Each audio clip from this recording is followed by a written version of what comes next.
Hello दोस्तों, स्वागत है आपका हमारे यूट्यूब चैनल हानी वॉइस पर। मेरी शादी को अभी कुछ ही अरसा हुआ है। मैं अपने पति के साथ बहुत ही खुशहाल ज़िंदगी गुजार रही हूँ, मगर कुछ दिनों से मुझे अपने परिवार में बहुत कुछ गलत होता महसूस हो रहा था। मैंने ये बात किसी को नहीं कही क्योंकि मैं अभी यहाँ पर बिल्कुल नई हूँ। अगर मैं किसी को कुछ भी बोलूँगी तो मुझ पर इल्ज़ाम लगाया जाएगा कि मैं उनके घर की लड़की को बुरा कह रही हूँ। दरअसल मेरी ननंद कॉलेज जाती है। उसकी उम्र महज 18 साल है। वे घर भर की लाडली है। सब उससे बहुत ही प्यार करते हैं। इकलौती होने की वजह से उसकी माँ उसे सर आँखों पर बिठा के रखती है। ये बात मुझे बहुत ही अच्छी तरह मालूम है, इसलिए मैं अपनी ननंद से ना तो उलझती हूँ और ना ही उससे कुछ कहती हूँ, क्योंकि मुझे अपना घर बहुत ही ज़्यादा प्यारा है। मगर कुछ दिनों से मुझे बहुत ही कुछ अजीब महसूस हो रहा है। जब भी मेरी ननंद कॉलेज से घर वापस आती तो वे बहुत ही ज़्यादा उलझन का शिकार होती है। बाल बिखरे हुए होते हैं, चेहरे पर भी बहुत ही परेशानी होती है और कपड़े भी कई सिलवटें मौजूद होती है। ये बात मुझे बहुत ही अजीब लगती है। वे फ़ौरन आते ही बाथरूम में घुस जाती है, जल्दी जल्दी नहाती है और फिर कपड़े धोने बैठ जाती है। घर के अंदर उसकी अम्मा ने कई बार उससे ये सवाल पूछ लिया कि तुम आधी रात को ही कपड़े क्यों धोती हो? पहले तो तुम ऐसा कुछ नहीं करती थी, मैं ही तुम्हारे कपड़े धोया करती थी, मगर अब तो तुम्हारे तौर तरीके बदल गए हैं। तो वे हंसकर ये बात कह देती कि पहले दो भाभी घर में नहीं थी, अब अगर भाभी की मौजूदगी में भी मैं अब काम आपसे करवाऊंगी तो ये अच्छी बात नहीं होगी, इसलिए मैं अपने काम खुद करना चाहती हूँ। कॉलेज में इम्प्रेशन अच्छा पड़े, इसलिए मैं साफ सुथरी जाना चाहती हूँ। यही वजह है कि मैं रोज़ कपड़े धो रही हूँ, जबकि मुझे ये सब कुछ ठीक नहीं लग रहा था। न जाने क्यों मुझे कुछ गड़बड़ी महसूस हो रही थी, लेकिन मैंने कुछ नहीं बोला। मैं चुपचाप इन माँ बेटी की बातें सुनती रही। रात में मेरे पति आए तो मैं उनसे भी इस बात का जिक्र करना चाहती थी, मगर मैं चुप रही। मेरे दिल में एक डर था कि कहीं मेरे पति को मेरी बातें बुरी न लग जाए तो बेवजह हम दोनों के बीच नाराज़गी पैदा हो जाएगी। मैं भी इस बारे में सोच ही रही थी जब अचानक मेरे पति ने मेरा हाथ थाम लिया था और मुझे अपनी तरफ ध्यान करते हुए बोले थे, क्या हो गया? मैं कब से आया हुआ हूँ और तुम अपनी ही सोच में मगन हो। कोई बात हो गई है? मम्मी या छोटी ने कुछ कहा है? जबकि मेरा दिल ऐसा महसूस होता था जैसे धड़कना भूल गया हो। मैंने फ़ौरन ही सिर ना में हिलाते हुए कहा था, नहीं नहीं, वे लोग भला क्यों मुझे बोलेंगे, मैं तो बस वैसे ही घर के बारे में सोच रही थी कि कल क्या पकाना है। आप बताइए, आपने आज सारा दिन क्या किया? मैं उन्हें फ़ौरन ही अपनी बातों में उलझा चुकी थी, क्योंकि जब तक मेरे पास कोई ठोस सबूत नहीं आ जाता, जब तक मैं किसी की बेटी पर इल्ज़ाम नहीं लगा सकती थी। काफ़ी देर तक मैं अपने पति के साथ बैठी यहाँ वहाँ की बातें करती रही और फिर वे सोने के लिए लेट गए, क्योंकि उन्हें सुबह जल्दी ही ऑफिस जाना पड़ता था। मगर मुझे बहुत ही ज़्यादा बेचैनी हो रही थी, क्योंकि अब ये बात मैं बहुत ही गहराई से सोचने लगी थी। मेरे लिए पति की इज्जत बहुत ही ज़्यादा ज़रूरी थी। अगर मेरी ननद कुछ गलत कर रही थी तो मुझ पर फ़र्ज़ था कि मैं उसे उस गलत चीज़ से रोकती, मगर मुझे डर भी था कि कहीं उसे बुरा ना लग जाए। कुछ सोचकर मैं अपने कमरे से बाहर आई थी। अभी रात के 11 बज रहे थे जब मुझे पता चला था कि मेरी नंद देर रात तक जागती है। ये सोचकर मैं उसके कमरे की तरफ बढ़ गई थी। मैं अभी कमरे के दरवाजे पर दस्तक देती, उससे पहले ही मेरे दिल में एक ख्याल आया कि क्यों ना मैं बिना दस्तक के ही अंदर चली जाऊँ। यही सोचकर मैंने दरवाज़ा खोला तो मेरी ननद अपने मोबाइल पर किसी से हंस हंस कर बातें कर रही थी। मुझे देखते ही उसने घबराकर मोबाइल बंद कर दिया और परेशान होकर बोली, जी भाभी, क्या हुआ? आप यहाँ क्यों आई है? उसके अंदाज में लड़खड़ाहट थी और चेहरे पर भी छोटे छोटे पसीने के कतरे आ चुके थे और चेहरे की हवाइयाँ उड़ गई थी। मैं एक पल के लिए हैरान हुई कि वे इतना क्यों घबरा रही है। उसे देखते हुए मैं बोली, नहीं, वैसे ही मैंने सोचा कि तुमसे थोड़ी देर बातचीत कर लेती हूँ। सारा दिन तो पढ़ाई में व्यस्त रहती हो, अभी तो तुम फ्री हो। वे फौरन ही हकला कर बोली, जी जी, बैठ जाइए, क्या बात करनी है, बोलिए। उसका अंदाज बहुत ही अजीब था, जो मुझे काफ़ी शक्की लग रहा था। मैं उसके पास ही बैठ गई और उसके कमरे को गौर से देखने लगी। मैं कोई छोटी बच्ची नहीं थी, 26 साल की एक जवान औरत थी और जब भी शादीशुदा थी। मुझे लड़कियों के तौर तरीके बहुत ही अच्छे से समझ आ जाते थे और इस उम्र में तो हर लड़की ही भटक जाती है। यही वजह थी कि मैं अपनी ननद पर थोड़ा गौर कर रही थी। मैं उसे देखते हुए सवालिया लहजे में बोली थी, एक बात पूछूं रानी? उसने सिर को हल्की झुंझलाहट में हिलाया था। तुम्हारे कॉलेज में लड़के होते हैं? मेरा यह सवाल उसे ठीक रखने पर मजबूर कर चुका था। वे फौरन ही घबरा कर बोली, क्यों भाभी, क्या हो गया? आप इस तरह के सवाल क्यों पूछ रही है? मैं तो वे कुछ और कहती उससे पहले ही मैंने उसकी बात काटते हुए कहा, नहीं, बस वैसे ही पूछ रही थी। कुछ गर्ल्स कॉलेज होते हैं और कुछ सह शिक्षा कॉलेज भी। तो तुम कहाँ पर पढ़ती हो? उसने अपना लहजा संभाला और अब मुझे आराम से जवाब देने लगी। वे कहने लगी, हमारा सह शिक्षा कॉलेज है जहाँ पर लड़के और लड़कियाँ दोनों मौजूद होते हैं। मैं फ़ौरन बोली, तो फिर तुम्हारी तो लड़कों से भी दोस्ती होगी, और होनी भी चाहिए। इस उम्र में तो हर किसी का दिल चाहता है कि मेरे लड़के दोस्त हो, मैं उनके साथ घूमूं फिरूं, खाऊं पीऊं। ऐसा ही है ना?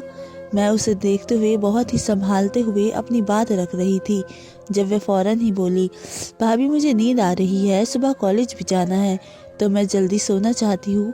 अगर आपको बुरा न लगे तो मैं सो जाऊँ। उसने मेरी बात का जवाब नहीं दिया था और यही मुझे किसी गड़बड़ का एहसास हो गया था। मैंने सिर को हल्की झुंझलाहट में हिलाया और चुपचाप कमरे से बाहर आ गई। मेरे बाहर आने के बाद भी उसके कमरे की लाइट जल रही थी। मैंने दिल ही दिल में इस बात को स्वीकार कर लिया था कि दाल में कुछ काला ज़रूर है। मैं इस तरह से रानी को बर्बाद होने नहीं दे सकती थी। वे महज 18 साल की थी और इस उम्र में लड़कियों के पास इतनी समझदारी और अनुभव नहीं होता। बहुत ही कम लड़कियां ऐसी होती है जो समझदार बन जाती है, लेकिन बहुत सी लड़कियां इस उम्र में ही भटक जाती है। और जितना प्यार और दुलार रानी को दिया जाता था, वे बहुत ही आराम से भटक सकती थी। यही वजह थी कि मैं उसकी फ़िक्र कर रही थी।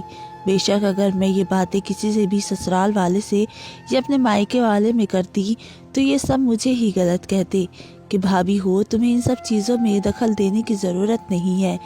लेकिन मैं ये नहीं मानती थी। बेशक मैं रानी की भाभी थी, मगर मैं उसकी बड़ी बहन भी बन सकती थी कि मेरा परिवार था, और अगर मेरे परिवार की ज़रा भी बदनामी होती तो ये बात मुझसे बिल्कुल बर्दाश्त नहीं होती। मैं लिविंग रूम में ही बैठकर इस सिलसिले में सोचने लगी थी कि जब अचानक मेरी सास कमरे से बाहर आई थी। शायद वे किचन में जाने वाली थी, लेकिन मुझे लिविंग रूम में बैठा देखकर मेरे पास आ गई। मैं फ़ौरन ही घबराकर अपनी जगह से खड़ी हो गई। वे मुझे देखते हुए बोली, क्या हुआ बेटा, सब ठीक तो है? तुम्हारी और राकेश की लड़ाई तो नहीं हो गई? मैंने सिर को ना में हिलाया और उनके कंधे पर हाथ रखते हुए कहा, अरे नहीं मम्मी, मुझे नींद नहीं आ रही थी, इसलिए बाहर आकर बैठ गई हूँ। कोई काम है तो आप मुझे बता दीजिए, मैं कर देती हूँ। वे सिर ना में हिलाते हुए बोली, अरे जाओ लेटो, आ जाएगी नींद, फिर सुबह तुम्हें सबसे पहले जागना होता है, घर के काम भी होते हैं। मैं तो बस पानी भरने आई थी, इसे भरकर कमरे में जाऊंगी। ये कहकर वे किचन की तरफ चली गई, जबकि मैं भी चुपचाप अपने कमरे में चली गई। कमरे में आई तो मेरे पति गहरी नींद में सो रहे थे। मैंने एक नज़र उनके चेहरे पर डाली और चुपचाप उनके पहलू में लेट गई। रात को कतरा कतरा कर बीतती चली गई। मैं कब सोचते सोचते गहरी नींद में चली गई, मुझे पता ही नहीं चला था। अगली सुबह जब मेरी आँख खुली तो सुबह के 7 बज रहे थे। मेरे पति 8 बजे तक ऑफिस चले जाते थे और यही समय मेरी नंद के कॉलेज जाने का भी होता था। मैं बाहर आई तो चारों तरफ सन्नाटा था। मैंने फ़ौरन ही अपने बालों को जोड़े की शक्ल में बांधा और जल्दी जल्दी सबके लिए नाश्ता बनाने लगी। मैं घर की सबसे बड़ी बहू थी, इसलिए सारी जिम्मेदारी मेरे सर पर थी और मुझे इस चीज़ से कोई भी फ़र्क नहीं पड़ता था, क्योंकि मैं अपने ससुराल को अपना घर समझती थी। मैंने जल्दी जल्दी सबके लिए नाश्ता तैयार कर लिया और 8 बजे के करीब मेरे पति, ननद और देवर तीनों ही बाहर आ गए। मेरी सास और ससुर 10 बजे के करीब उठते थे। उन्हें कोई भी परेशान नहीं करता था।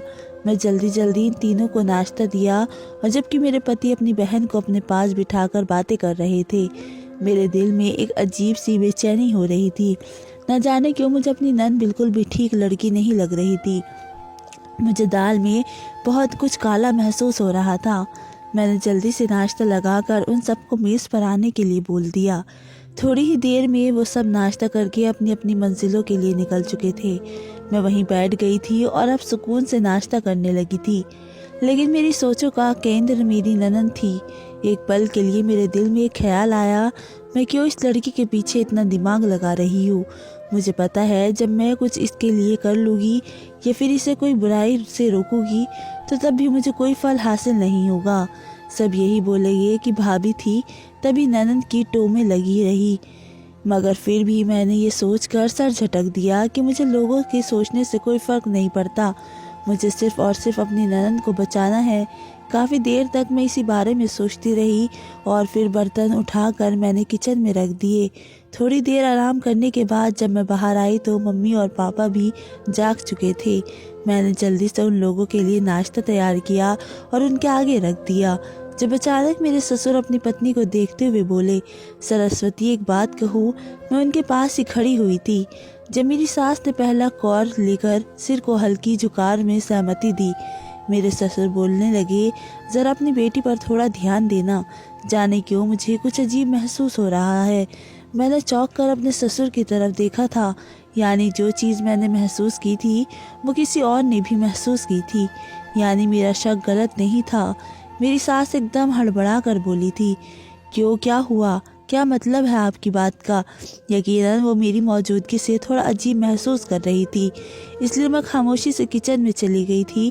मुझे नहीं मालूम था कि इन दोनों के बीच क्या बात हुई, लेकिन मैं इतना तो समझ गई थी कि मामला वाकई कुछ ख़राब है। मैं अब अपनी ननद के वापस आने का इंतज़ार करने लगी। मैं भी देखना चाहती थी कि आज भी वो यही सब करेगी। पहले मुझे फ़र्क नहीं पड़ता था, वो आती थी उसकी वही हालत हो रही होती थी, लेकिन जब उसने अपने कपड़े वगैरह धोने शुरू किए थे यही चीज़ मुझे ठिठकने पर मजबूर कर रही थी। मैं एक शादीशुदा लड़की थी और एक शादीशुदा लड़की इन सब चीज़ों को बहुत अच्छे से समझ जाती है। करीब 2 बजे के बीच वो घर के अंदर दाखिल हुई थी। उसके पैर बहुत ज़्यादा काँप रहे थे, हालत बहुत ही बुरी हो रही थी, बाल बिखरे हुए थे और चेहरे की रंगत उड़ी हुई थी, कपड़े भी बहुत ही ख़राब हो रहे थे। उसने अपना बैग सोफे पर रखा था और सीधा बाथरूम चली गई थी। मैंने अपने सर को हल्की झंझनाहट दी थी और कुछ सोचकर उसके बैग की तरफ बढ़ी थी। न जाने क्यों मुझे ऐसा महसूस हो रहा था जैसे इस बैग के अंदर कुछ न कुछ हो, मगर मैं जैसे ही जिप खोलती उससे पहले ही मेरी सास कमरे से बाहर आ गई थी और मुझे देखते हुए बोली थी कि क्या हुआ बहू, सब ठीक तो है, तुम रानी के बैग के पास क्या कर रही हो। मैंने हड़बड़ाकर उसके बैग को छोड़ा था और सर को ना में हिलाते हुए बोली थी, अरे नहीं मम्मी, मैं तो बस उसका बैग उठाकर कमरे में रखने के लिए ले जा रही थी, वे वॉशरूम गई है। जबकि उसकी मम्मी सिर को हाँ में हिलाकर वहीं मेरे बराबर में आकर बैठ गई थी। मैं बुरी तरह से हड़बड़ा चुकी थी, इसीलिए जल्दी से उसका बैग उठाकर उसके कमरे में छोड़ आई थी। मेरा दिल ज़ोरों से धड़कने लग रहा था। अगर मेरी सास मुझे उसका बैग चेक करते हुए देख लेती तो न जाने मेरे बारे में क्या सोचती। मुझे तो अभी भी उसी बात का डर था कि पता नहीं वे मेरे बारे में क्या सोच रही होगी। मैं बाहर आई तो मेरी ननद अपनी माँ की गोदी में सिर रख कर लेटी हुई थी। उसने अपने कपड़े बदल लिए थे। उसकी अम्मा उसके बालों में उंगलियां फेर कर उससे कॉलेज के बारे में पूछ रही थी, जबकि वे बिल्कुल निढाल होकर उनकी गोद में सिर रखकर गहरी नींद सो चुकी थी। मैं हैरान थी, वरना शुरुआत के दिनों में जब मेरी ननद कॉलेज से वापस आती थी तो बेशक बहुत ज़्यादा थकी हुई होती थी, लेकिन ज़रूरी खाना खाती थी, कपड़े बदलती थी, उसके बाद सबसे बातचीत करती थी, फिर कहीं जाकर वे सोने के लिए लेटती थी। लेकिन अब वे आती थी और कपड़े वगैरह बदल कर ऐसी सोती थी कि शाम के वक्त ही जागा करती थी। मेरी सास मुझे देखते हुए धीमी आवाज़ में बोली थी, तुम जल्दी से रानी के लिए कुछ हल्का फुल्का बना दो, उसकी तबीयत मुझे ठीक नहीं लग रही है, मेरी बच्ची बहुत ज़्यादा थक जाती है। ये बोलकर वे उसके हाथ पैर दबा रही थी, जबकि मैं खामोशी से किचन में आकर उसके लिए कुछ हल्का फुल्का तैयार कर रही थी। मुझे अपनी ननद से बिल्कुल भी न जलन महसूस होती थी और ना ही कुछ बुरा लगता था। मेरी नज़र में वे बिल्कुल छोटी बच्ची थी, मगर जब से उसकी हालत बदल रही थी मुझे अब चिंता सताने लगी थी। वक्त धीरे धीरे गुजरता चला गया था। पूरा दिन उसी के बारे में सोचने के बाद मैंने फैसला कर लिया था कि मैं अपने पति से अपनी ननद की हालत का जिक्र करूंगी। बेशक मैं जानती थी कि उन्हें बुरा लगेगा और वे नाराज़ भी होंगे, लेकिन मैं एक छोटी सी कोशिश करना चाहती थी। क्या पता इस तरह मेरी ननद की थोड़ी ज़िंदगी बेहाल हो जाए, क्योंकि मुझे उसकी ज़िंदगी भी अब खतरे में लगने लगी थी। शाम के वक्त जब मेरे पति घर पर वापस आए तो काफ़ी खुश नज़र आ रहे थे। उनके हाथ में काफ़ी फल वगैरह भी मौजूद थे। मैंने इत्मीनान का साज बाहर किया था कि मैं अब आराम से उनसे अपनी बातचीत कर लूँगी, क्योंकि अगर मर्द का मूड ठीक ना हो तो उससे कभी भी किसी भी गलत तरीके से बात नहीं करनी चाहिए, खास करके उसके घर वालों के बारे में तो कभी भी नहीं। खाना वगैरह खाने के बाद जब मेरे पति कमरे के अंदर चले गए तो मैं भी बहाने से कमरे के अंदर आ गई। वे अपने लैपटॉप पर काम कर रहे थे जब मैं तुरंत उनके करीब आकर उनके सीने से लग कर बैठ गई थी। वे मुझे हैरानी वाली निगाहों से देखते हुए बोले थे, क्या हो गया मैडम, आज तो आपकी काफ़ी खुश नज़र आ रही है। मैंने सिर को हल्की झंझनाहट दी थी और उन्हें देखते हुए बोली थी, जब मेरे पति इतने खुश हैं तो भला मैं क्यों खुश ना हूँ, और वैसे आप इतने खुश क्यों हैं और इतने सारे फल वगैरह क्यों लेकर आए। वे फौरन बोले थे, अरे नहीं, काफ़ी दिनों बाद रानी की कॉल आई थी। वे कहने लगी थी कि भैया मुझे फल खाने हैं। बस यही बात मुझे खुश कर रही थी कि मेरी बहन हमें कितना मान देती है, जो भी ख्वाहिश होती है मैं बेधड़क कह देती है। यही वजह थी कि मैं आज थोड़ा खुश हूँ। अपने पति के लहजे में मान देखकर मुझे अजीब सी बेचैनी हुई थी। दिल चाहता था कि मैं खामोश रहूं, लेकिन फिर भी मैंने हिम्मत की थी और अपने प्लान पर काम करना शुरू कर दिया था। मैंने अपने पति का हाथ थाम लिया था और उन्हें देखते हुए बोली थी, राकेश मुझे आपसे एक बहुत ज़रूरी बात करनी है। मैं जानती हूँ शायद आपको मेरी ये बात बुरी लगे और आप मुझे इससे नाराज़ भी हो जाएंगे, लेकिन मैं अपना फ़र्ज़ पूरा करना चाहती हूँ। आप बुरा नहीं मानना, लेकिन मेरी बात बहुत गौर से सुनना। मैंने एक लंबी सांस बांधी थी जब वे फौरन बोले थे, अरे क्या हो गया जान, जो भी बात है मुझसे आराम से बता सकती हो, तो इसमें तामझाम बांधने की ज़रूरत नहीं है। तुम मेरे लिए बहुत ज़रूरी और अहमियत रखने वाली लड़की हो। तुमने जितना मेरे लिए किया है कोई लड़की किसी के लिए नहीं करती। वे फ़ौरन ही खुश होकर बोले थे, जबकि मुझे मालूम था अभी कुछ ही पल बाद ये खुशी मन पड़ जाएगी, क्योंकि मैं बात ही उनकी बहन के बारे में करने लगी थी। मैंने अपना सिर झुका लिया था और धीमी आवाज़ में बोली थी, राकेश मुझे रानी के रंग ढंग कुछ ठीक नहीं लग रहे। इसका ये मतलब नहीं कि मैं आपके ऊपर आपकी बहन पर इल्ज़ाम लगा रही हूँ। दरअसल मैं और कुछ कहती इससे पहले ही मेरे पति ने ज़ोर से मेरे हाथों को झटक दिया और मेरे चेहरे को देखते हुए गुस्से से बोले, खामोश हो जाओ और अपना मुंह बंद करके रखो। बेशक हमारी शादी को सिर्फ 6 महीने हुए हैं, मगर इन 6 महीनों में कुछ ही पल मैं बला भी सकता हूँ। मैं सब बर्दाश्त कर सकता हूँ, लेकिन ये सब तमाशा नहीं। मैंने पहली रात ही तुम्हें समझा दिया था कि मैं अपने घर वालों के बारे में कुछ भी गलत नहीं सुनूंगी, और ख़ास करके अपनी बहन के बारे में तो बिल्कुल भी नहीं। मेरे लिए मेरी बहन बहुत ज़्यादा अहमियत की हामिल है। पापा की तबीयत की खराबी की वजह से मैंने ही उसे बाप बनकर पाला है, इसलिए मैं अपनी बहन के बारे में कुछ नहीं सुनूंगा। वे और कुछ कहते इससे पहले ही मैं उन्हें देखते हुए बोली थी, मेरी बात तो सुनो राकेश, मैं आपकी बहन पर इल्ज़ाम नहीं लगा रही। मैंने कुछ देखा है। उन्हें फ़ौरन ही मेरी बात को काट दिया था और एक बार फिर सख्त लहजे में बोले थे, मैंने कहा कि खामोश हो जाओ। तुम्हें समझ नहीं आ रही? मुझे कुछ भी उल्टा सीधा नहीं सुनना है। तुम्हें क्यों नहीं आ रही ये बात समझ? जिस तरीके से वे मुझे डांट रहे थे, मेरा दिल एकदम से सहम गया था।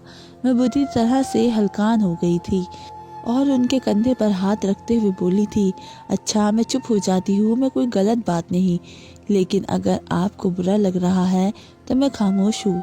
ये बोलकर मैं फ़ौरन ही अपनी जगह से खड़ी हो गई थी, लेकिन अब कमरे में रहना मुझे बहुत ही अजीब महसूस हो रहा था। मेरे पति अचानक ये गुस्से में आ गए थे, वरना इन 6 महीनों के दौरान मेरे पति ने कभी गुस्सा नहीं किया था। मैं बाहर आकर बैठ गई थी। मेरा दिल बहुत तेज़ी से धड़क रहा था। मेरे माता पिता ने शादी के वक्त मुझे एक ही बात समझाई थी कि कभी भी अपने पति के से ना उलझना। हमें तुम्हारी तरफ से कोई शिकायत नहीं चाहिए।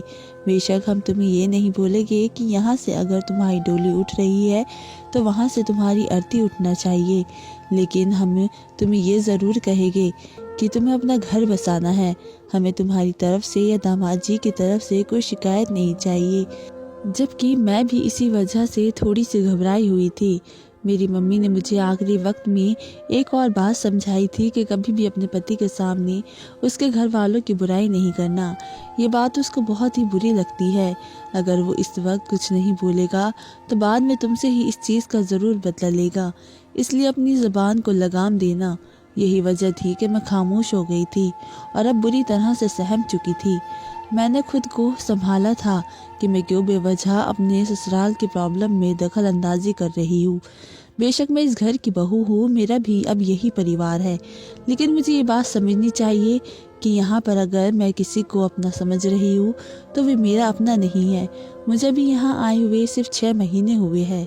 मुझे अपनी जगह बनाने के लिए यहाँ पर थोड़ा वक्त लगेगा। मुझे अभी बैठे थोड़ी देर ही हुई थी जब अचानक मेरे पति बाहर आए थे और मुझे इशारे से कमरे में आने का बोले थे, मगर मुझे अब बहुत ज़्यादा घबराहट हो रही थी, इसलिए मैंने वहीं खड़े होकर उनसे माफ़ी मांगी थी और मैंने कहा था मुझे इल्म नहीं था कि आपको बुरा लग जाएगा। मगर वो फ़ौरन ही मेरे करीब आए थे और उन्होंने मेरा हाथ थाम लिया था और सिर को ना में हिलाकर मुझे कमरे के अंदर ले गए थे। उनका गुस्सा लहजा मुझे लम्हे में ही सहमने पर मजबूर कर चुका था। मैं भी अपने घर की लाडली थी और एक लौती बेटी थी, इसलिए किसी ने मुझसे स्टोन में बात नहीं की। यही वजह थी कि मैं थोड़ा डर चुकी थी। वो मुझे देखते हुए बोले थे, देखो सोनिया, मैं तुम्हारी बहुत इज्जत करता हूँ क्योंकि तुम मेरी पत्नी हो, लेकिन मैं कभी भी अपनी बहन या माँ या भाई से के बारे में नहीं सुन सकता। तुम मेरी बात समझ रही हो ना? जबकि मैंने सिर को झुका लिया था और सिर को हाँ में हिलाई थी। वो आगे बोले थे, अच्छा मुझे बताओ तुमने क्या महसूस किया है? क्या रंग ढंग मेरी बहन में बदल गए हैं? मैं जानता हूँ तुम उसे अपनी छोटी बहन ही समझती हो और उसका इतना ही ख्याल रखती हो, लेकिन फिर भी इस तरह के शब्द तुम्हें इस्तेमाल नहीं करने चाहिए थे। यही वजह है कि मुझे थोड़ा बुरा लगा। और वो कहते हुए इससे पहले ही मैं बोली थी, मुझे कुछ नहीं कहना चाहिए था। जब तक मेरे हाथ में सबूत नहीं आ जाएंगे मैं आपको कुछ नहीं बोलूँगी। बस इतना ज़रूर कहूँगी कि आपकी अपनी बहन पर थोड़ी नज़र रखें। वो बहुत छोटी और नासमझ है। इस उम्र में लड़कियां बहक जाती है। मैं 26 साल की हूँ, मुझे ये सब मालूम है। बस मैं यही बोलना चाहती थी, इसके अलावा और कुछ नहीं है। अगर आपको मेरा अंदाज या मेरी बात बुरी लगी है तो मैं माफ़ी चाहती हूँ। मेरा बिल्कुल ये इरादा नहीं था कि मैं आपका दिल दुखाऊं। मैं फ़ौरन ही उनके राज़ी करने लगी थी, जबकि वो मेरे चेहरे पर हाथ रखते हुए बोले थे, अच्छा ठीक है, मैं ख्याल रखूँगा, तुम आराम कर लो। ये बात बोलकर उन्होंने मुझे बिस्तर की तरफ इशारा कर दिया था। मेरे पति बहुत अच्छे और नेक इंसान थे। अभी तक उन्होंने मुझे न डांटा था और न मुझसे लड़ाई की थी और ना ही मुझे कभी बुरा भला कहा था, बल्कि वो मुझे हमेशा सराखों पर बिठा कर रखते थे। यही वजह थी कि मैं अभी भी उन्होंने मुझे बाहर से अंदर बुला लिया था। मेरा दिल बहुत ही खुश हो रहा था कि मेरे पति को अपनी गलती का फ़ौरन ही एहसास हो गया था, लेकिन अब मुझे ये बात समझ नहीं आ रही थी कि मैंने जितने दावे से अपनी पति के सामने ये बात कही थी कि जब तक मैं सबूत इकट्ठा नहीं कर लूँगी तब तक मैं कोई बात नहीं कहूँगी, ये चीज़ मुझे अब और भी ज़्यादा परेशान कर चुकी थी। मैं काफ़ी देर इसी बारे में सोचती रही थी। फिर अचानक मेरे दिमाग में एक ख्याल आया था कि हफ्ते वाले दिन मेरे पति और मेरे देवर की छुट्टी होती है, लेकिन मेरी ननद को कॉलेज जाना पड़ता है क्योंकि वे एक सरकारी कॉलेज में पढ़ रही है और हफ्ते में उसकी छुट्टी नहीं होती। क्यों ना उस रोज़ अपनी ननद का पीछा किया जाए ताकि पता चल सके कि वे कहाँ जाती है, क्योंकि मेरे पति और देवर हफ्ते वाले दिन देर से उठते हैं। यही वजह थी कि मैं उससे थोड़ा मस्त हो गई थी और गहरी नींद में सोने चली गई थी। समय धीरे धीरे गुजरता चला गया। मुझे बहुत ज़्यादा हफ्ते का इंतज़ार था क्योंकि मैं देखना चाहती थी कि आखिर मामला क्या है, आखिर मेरी ननद करती क्या है जो उसकी वापसी पर ऐसी हालत हो जाती है। कई बार मेरे दिमाग में ये भी ख्याल आया था कि थकान की वजह से ऐसा हो जाता होगा, क्योंकि पढ़ाई बहुत टफ होती है और पूरे लगातार 6 घंटे 7 घंटे कॉलेज में बैठना आसान बात नहीं होती। लेकिन उसका अकड़ कर कपड़े धोना, ये बात मुझे समझ नहीं आती थी और फिर उसके कदमों की लड़खड़ाहट भी बहुत ही कुछ बताने के लिए काफ़ी होती है। समय धीरे धीरे से गुजरता चला गया था और हफ्ते का दिन भी सिर पर आ चुका था। मैं पूरी तैयारी के साथ जागी थी। मैंने सोच लिया था कि अपनी ननद को नाश्ता कराने के बाद मैं फ़ौरन उसके पीछे निकल पड़ूंगी, ताकि मुझे पता चले कि आखिर वह कॉलेज में ऐसा क्या करती है जो उसकी वापसी पर हालत ऐसी हो जाती है। मैं जानती थी कि मेरा मसला नहीं है, लेकिन मैं इस बात को मानती थी कि मेरा परिवार है। अगर मैं अपने परिवार की परवाह नहीं करूँगी तो फिर कौन करेगा। अगर मेरा देवर मेरे पति को इस बात का होश नहीं हो रहा कि उनकी बहन पीछे से क्या कर रही है, तो मैं इस बात को देखने वाली थी। मुझे पता करना था कि आखिर हमारी ननद कर क्या रही है। यही वजह थी कि सुबह सवेरे ही मैं जाग उठी थी और अपना पर्स वगैरह मैंने पहले ही किचन में रख दिया था, ताकि मैं जल्दी से जल्दी अब उसके पीछे निकल सकूं।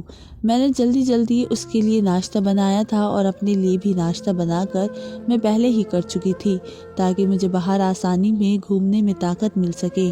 मैं बाहर आई तो मेरी ननद जल्दी में निकलने की तैयारी में थी, लेकिन मैंने फ़ौरन ही उसके आगे नाश्ता रखा था और उसको देखते हुए बोली थी, कहाँ जा रही हो, पहले नाश्ता करो उसके बाद जाना।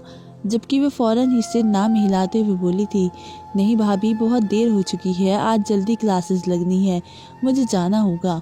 वह जल्दी से बोलकर बाहर निकल गई थी, जबकि मैं भी फ़ौरन किचन में आई थी और अपना पर्स एक तरफ को लटका कर उसके पीछे पीछे निकल चुकी थी। वे एक बस के ज़रिए जाती थी, जबकि मुझे उसके पीछे एक रिक्शा लेना पड़ा था। बस उसको कॉलेज के पास ही उतारती थी। एक लंबे वक्त की दूरी के बाद हम लोग मेरी ननद के कॉलेज पहुंच गए थे। मेरा दिल बहुत ज़ोरों से धड़क रहा था।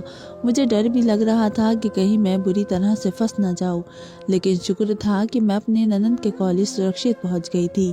मेरे सामने ही वह बस से उतरी थी और मैं समझी कि वह अब कॉलेज के अंदर जाएगी, मगर इससे पहले ही उसके पास 4-5 लड़के आए थे। मेरे होश ही उड़ गए थे कि ये सब क्या माजरा है। इन सब ने आते ही मेरी ननद को अपने गले से लगा लिया था और उसके साथ ही वे सब कॉलेज के अंदर चले गए थे। मेरा दिल बहुत ही अजीब सी हालत में मुब्तला हो गया था। ये सब क्या माजरा था, मेरी समझ से बाहर था। मैं भी फ़ौरन उनके कॉलेज के अंदर दाखिल हो गई थी। मेरे पति ने मेरी ननद का एडमिशन बहुत ही अच्छे कॉलेज में करवाया हुआ था। बेशक वह सरकारी कॉलेज था, लेकिन इस कॉलेज के देखकर मेरे होश ही उड़ गए थे। हर तरफ गहमा गहमी का आलम था। मेरी नज़रें अपनी ननद को ढूंढ रही थी। अचानक ही मेरी नज़र मेरी ननद पर पड़ गई, जो कोने में बैठी हुई थी। उसके पास वही 4 लड़के मौजूद थे जो उसके साथ बातें करने में व्यस्त थे। एक हाथ उसके कंधे पर रखा हुआ था और तो दूसरे का हाथ उसकी जांघ पर मौजूद था, जबकि तीसरा उसके बालों में से खेल रहा था। वे सब इस तरह से एक दूसरे में डूबे थे कि उन्हें किसी की परवाह ही नहीं थी, जबकि मैं हैरान थी कि ये मेरी ननद क्या कर रही है। मैं चुपचाप एक तरफ बैठ गई थी। मेरा दिल अभी भी अजीब सी हालत में था। एक पल के लिए मेरे दिल में ये ख्याल आया कि हो सकता है कि ये उसके दोस्त हो, और दोस्तों के बीच तो बेतकल्लुफ़ी होती ही है, मगर इतनी बेतकल्लुफ़ी मुझे कुछ अच्छी नहीं लगी थी। थोड़ी देर बाद ही क्लासेस लगने लगी थी और बच्चे अपनी अपनी क्लास की तरफ चले गए थे। मैं एक तरफ बैठी हुई अपनी ननद की वापसी का इंतज़ार कर रही थी। समय धीरे धीरे गुजरता चला गया था। मुझे अपने घर की भी परवाह हो रही थी कि न जाने मेरे पति क्या सोच रहे होंगे कि सुबह सुबह मेरी पत्नी कहाँ चली गई है। मगर अभी फ़िलहाल मैं अपनी ननद पर ही फोकस रखना चाहती थी, ताकि मुझे पता चल सके कि मेरी ननद पीछे से हमारे क्या गुल खिला रही है। थोड़ी देर बाद वे क्लासेस से बाहर आई थी, जबकि मैं फ़ौरन अपनी जगह से खड़ी हो गई थी कि ये क्या माजरा है। अभी तो क्लासेस शुरू हुई थी, फिर उसका अचानक से बाहर आ जाना मुझे कुछ ठीक नहीं लग रहा था। वे बहुत ही एहतियात से चलकर दरवाजे के पास आई थी और चौकीदार को कुछ पैसे देकर बाहर निकल गई थी। मेरा दिल धड़कना भूल गया था। मैं फ़ौरन उसके पीछे ही आई थी। मैं भी बाहर आई हुई थी कि वे चारों लड़के फ़ौरन बाहर आ गए थे और उसके पास आकर खुशी का इजहार करने लगे थे। ये ज़्यादा संभावना थी कि लोग कहीं जाने वाले थे, मगर अचानक ही एक स्पोर्ट्स कार उनके पास आकर रुक गई थी। मेरा दिल और तेज़ी से धड़कने लगा था। मैं पास ही खड़ी हुई थी। मेरे ननद के चेहरे पर कोई परेशानी नहीं थी, बल्कि उसके चेहरे पर एक बड़ी सी मुस्कान थी। वे स्पोर्ट्स कार में बैठ गई थी, जबकि वे चारों लड़के भी उसमें बैठकर न जाने कहाँ की तरफ रवाना हो गए थे। मुझे कुछ पता नहीं था। मैंने फ़ौरन ही रिक्शा रोका और गाड़ी के पीछे लग गई थी। वे लोग कहाँ जा रहे थे मुझे कुछ पता नहीं था। अजीब से रास्तों से गुजरकर गाड़ी जंगल की तरफ रवाना हो गई थी। मेरा दिल और तेज़ी से धड़कने लगा था। मेरी ननद अपने साथ क्या करने लगी थी? ये कहाँ जा रही थी? मुझे कुछ पता नहीं था। एक लंबी दूरी के बाद गाड़ी एक अजीब से इलाके में ठहरी थी, जहाँ पर कोई मौजूद नहीं था। मैंने रिक्शा बहुत दूर रुकवाया था ताकि उन्हें बिल्कुल भी मेरी ज़ात पर शक ना हो।